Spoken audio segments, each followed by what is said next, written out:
Hello बच्चों, तो चलिए इस प्रश्न को पढ़ते हैं। साइन एक्स के सापेक्ष एक्स बट्टा साइन एक्स को अवकलित कीजिए। तो यहाँ पर देखो, हमें साइन एक्स के सापेक्ष एक्स बट्टा साइन एक्स ये जो फलन है इसको अवकलित करना है। तो प्रश्न में आगे बढ़ने से पहले इस प्रश्न से संबंधित जो मुख्य उदाहरण है उसकी हम चर्चा कर लेते हैं। देखो, मुख्य उदाहरण क्या हो जाएगी। हमें देखो अवकलन के बारे में पता होना चाहिए कि साइन एक्स का जो अवकलन है एक्स के सापेक्ष वो किसके बराबर होता है, कॉस एक्स के बराबर। ठीक है।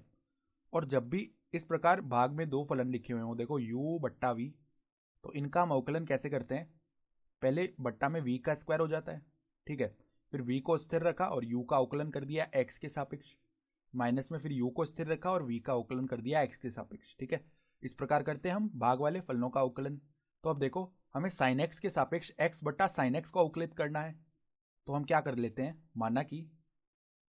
माना कि u बराबर हम मान लेते हैं साइन एक्स। ठीक है। और v बराबर हम मान लेते हैं x बट्टा साइन एक्स। ठीक है। तो हमें साइन एक्स के सापेक्ष x बट्टा साइन एक्स को अवकलित करना है, अर्थात हमें dv बट्टा du का मान ज्ञात करना है। ठीक है। तो पहले हम क्या करते हैं, u का दोनों ओर हम अवकलन कर देते हैं x के सापेक्ष। तो du बट्टा dx क्या आएगा, du बट्टा dx का मान किसके बराबर आ जाएगा, cos x के बराबर, क्योंकि साइन एक्स का अवकलन cos x होता है। ठीक है। तो अब हम क्या करते हैं, dv बट्टा dx निकालते हैं। तो यहाँ पर देखो, भाग में लिखे हुए दो फलन x बट्टा साइन एक्स। तो पहले क्या होगा, बट्टा में साइन एक्स का स्क्वायर हो जाएगा, तो साइन स्क्वायर एक्स। अब हमने देखो साइन एक्स को स्थिर रखा और x का अवकलन कर दिया x के सापेक्ष, तो एक आ जाएगा। माइनस में अब x को स्थिर रखा और साइन एक्स का अवकलन कर दिया x के सापेक्ष, तो cos x आ जाएगा। ठीक है। तो ये बन गया। ठीक है। तो अब हम क्या करते हैं, dv बट्टा dx बट्टा में du बट्टा dx करते हैं, तो dv बट्टा du बन जाएगा। और यहां पर क्या आएगा, sine x minus x cos x बट्टा में क्या है, साइन स्क्वायर एक्स। और इसके बट्टा में क्या आएगा, कॉस एक्स।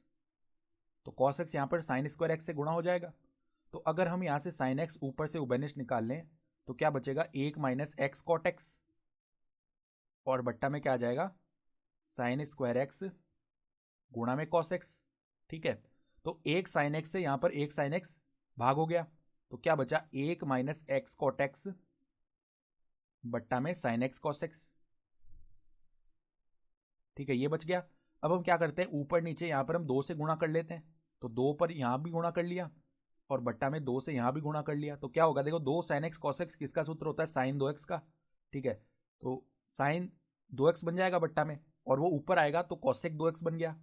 तो दो कॉसेक दो एक्स गुणा में क्या आ गया, एक माइनस एक्स कॉट एक्स।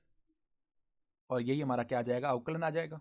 तो हमारा उत्तर भी क्या हो गया, ये हो गया। तो आशा करता हूँ कि आपको ये प्रश्न समझ में आया होगा। धन्यवाद।